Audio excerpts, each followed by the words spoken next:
اب عورتوں کے حقوق، بیویوں کے حقوق، بچوں کے حقوق کتنے ہیں، ہم اپنی ذمہ داریوں کو سمجھیں۔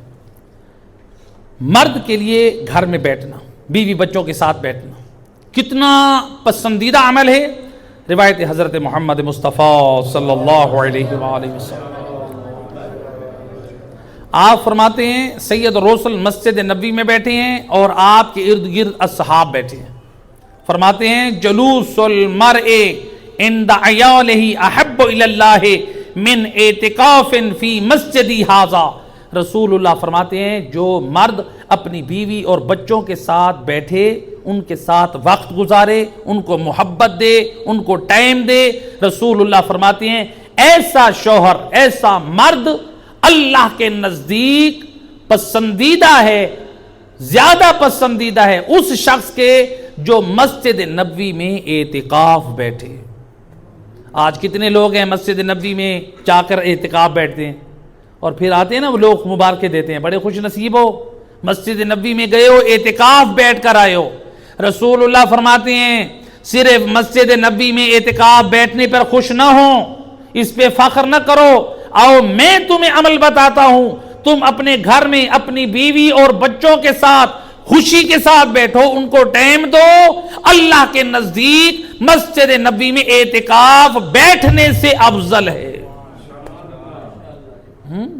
لیکن ہم بیوی بچوں کے ساتھ بیٹھے ہیں، موبائلوں میں بیٹھے ہیں، ان کو ٹائم نہیں دے رہے۔ بچوں کی تربیت کون کرے گا، ان کو اخلاقیات نہیں سکھا رہے، بیوی کو ٹائم نہیں دے رہے ہیں۔ تو لہٰذا رسول اللہ ایک عظیم امر کی طرف متوجہ کیا، اے لوگوں صرف روزے کو عبادت نہ سمجھو، حج کو عبادت نہ سمجھو، نماز کو عبادت نہ سمجھو، یہ عبادت نہ سمجھو، اعتکاف کو عبادت نہ سمجھو، بلکہ بیوی بچوں کے ساتھ بیٹھنا اعتکاف جیسی عبادت جس میں روزہ بھی ہے، جس میں نماز بھی ہے۔ جب انسان اعتکاف میں بیٹھتا ہے تو کیا کرتا ہے، روزہ رکھتا ہے نا، اور نمازیں بھی پڑھتا ہے، قرآن بھی پڑھتا ہے، مسجد کی حرمت کا خیال بھی کرتا ہے، بیٹھنا بھی مسجد میں، کتنی چیزیں ہیں تاکہ ان کو تم عبادت سمجھ رہے ہو۔ اللہ کے نزدیک وہ اعتکاف جو نمازوں پر، قرآن پر، مسجد نبی، نبی کے جوار میں بیٹھنا ہے، جس میں قرآن پڑھنا، ذکر خدا کرنا، ان تمام اعمال سے افضل ہے بیوی اور بچوں سے پیار اور محبت سے باتیں کرو۔ کتنا رسول اللہ محبت کا درس دے رہے ہیں۔ ہم تو آتے ہیں شاپ سے، ہم تو آتے ہیں دفتروں سے، اور بیویوں کو غصے سے شروع ہو گئے، مار کٹائی شروع کر دی، توہین شروع کر دی۔ جن کے ساتھ بیٹھنا، محبت کے ساتھ بیٹھنا عبادت ہے۔ تو لہٰذا یہ رسول اللہ عمل بتا رہے ہیں، تو ہم ان کے ساتھ ٹائم دینے کی بجائے ہم کسی اور کو ٹائم دے رہے ہیں۔ بعض خواتین، چونکہ ہماری جو ہے فیلڈ ایسی ہے، کتنی خواتین کہتی ہیں مولانا صاحب کوئی ایسا عمل بتائیں، ہم بہت تنگ آ چکے، ایک نہیں کئی خواتین ہم تنگ آ چکے، کوئی ورد بتائیں، کوئی ذکر بتائیں، کوئی دعا بتائیں۔ ہمارے مردوں نے دوسری شادی کر رکھی ہے، عورت سے نہیں، موبائل سے۔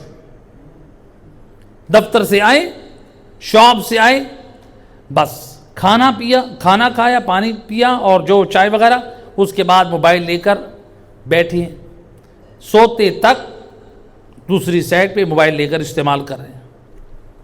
کیا کریں؟ اب میں تو ایسی عورتوں کو کبھی مشورہ نہیں دیتا، غلط مشورہ، کہ جب وہ آئے گھر میں تم بھی موبائل لے کر بیٹھ جاؤ، وہ پانی مانگے کہو موبائل سے مانگو، وہ کھانا مانگے کہو موبائل سے مانگو، وہ چائے مانگے کہو موبائل سے مانگو۔ جب تمہیں ہماری پرواہ نہیں ہے پھر ہم سے کیا امید رکھتے ہو؟ مانگو اس دوسری بیوی سے، اس موبائل سے۔ میں غلط مشورہ نہیں دے سکتا کہ گھر کا ماحول خراب ہو، یعنی مردوں کو سوچنا چاہیے۔ جو خاتون بیچاری سارا دن آپ کا، آپ کے بچوں کا، آپ کے گھر کا خیال کر رہی ہے، آپ کم از کم ان کا تو حق ادا کریں، آپ ان کو تو ٹائم دیں، آپ ان سے بھی تو محبت سے پیش آئیں۔ تو لہٰذا کسی کی اسلام نہیں چاہتا کہ آپ حقوق تلف کریں۔ دوسری روایت امام امیر المومنین علی